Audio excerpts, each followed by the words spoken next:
My dear students, let's start. So the name of lesson is Advanced Formulae in Functions in MS Excel 2007. So we have to discuss about MS Excel, right? Functions, formulas which we can use, and you know very well it is used to prepare the reports, right? You can use this for calculation purpose. Okay. So let us start. Here it is written that we have learned to write basic formula and make worksheet in earlier classes, right? So we will learn to write advanced formulae. So let us see that. First, understand what is referencing. So referencing is addressing. Okay, and you know very well why we use address. Suppose we would like to go from A place to B place, and we do not know where is that B place. Suppose this place is in Mumbai and we do not know in Mumbai in which place, so it is very difficult to find this place, right? But one thing you know, if you know the address of this, so easily you can reach there, right? Otherwise, if you are thinking that we will ask to some person, so remember this person we are discussing about a common person, not that famous personality, right? In same way, there is a referencing, addressing, which we use in MS Excel, okay, so that easily we can locate the data for the calculation purpose. Okay, so for this there are three kinds of cell referencing: relative, absolute, and mixed referencing, right? So in referencing there are two parts, remember that. Okay, you can see here this A, B, C, these are the columns, A, 1, 2, 3, these are the rows. So here you see every cell is made up of column part and row part, which is called the address of a cell. Okay, suppose this 100 is written, right? If I say what is the address of 100, so address of 100 will be C5, address of 30 will be A5. So this is the address. We write column part and row part. You can see this C, this is the column, and this 5, this is the row. Okay, you can see clearly here this C, this 5, so it is C5. Okay, so this is the referencing. So one by one we will discuss in detail about this referencing. Okay,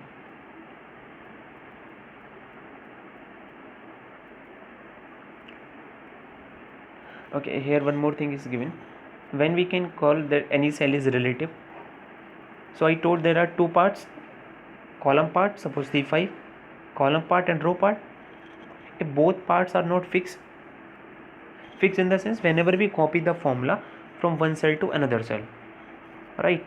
If these both parts are not fixed, so that will change as per the cell, so we call that as a relative cell, right?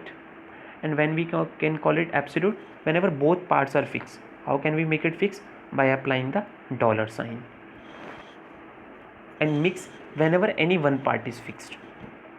See here relative referencing, suppose this relative referencing, this is the example. You can see total is given by the addressing. Okay, and which kind of addressing they have used? Relative referencing, because you can see equals in here you see B3 multiply C3. So both parts are not fixed, right? Because there is no dollar symbol, so we call it relative referencing. Why we are calling it relative, and what is the importance? Whenever we copy from this cell to another cell the formula, because we do not write after typing one time, because features are available to copy this formula, so we copy it. So you can see as per the cell the formula will get changed, right? In absolute reference you can see clearly, you can observe the parts are fixed, both parts are fixed, B3, B4, B5, B6. Here it is written, so you can see dollar. So suppose first example dollar B dollar 3, so this is column part, this is row part, both are fixed because we have applied a dollar symbol, right? So whenever we copy this formula, this will not change. If you copy to other cell, the formula will remain same, dollar B dollar 3, right? But in relative it will change as per the cell address will change. Okay, in relative, suppose this is cell, this is B3. So here if you copy this formula, it will become B4, because it is relative, parts are not fixed. And why, and you are thinking why B, this is not changed B, because column is same, column is only B, right? So we have to think about that. Absolute is over, so in this both parts are fixed, I told, right? So it is written clearly here, does not change in the cell address when it is copied. Next is mixed referencing. In this, one part is fixed, one part is not fixed. So you can see in this address it is given $B3. So this column part is fixed, this row part is not fixed. If you copy, so it will change.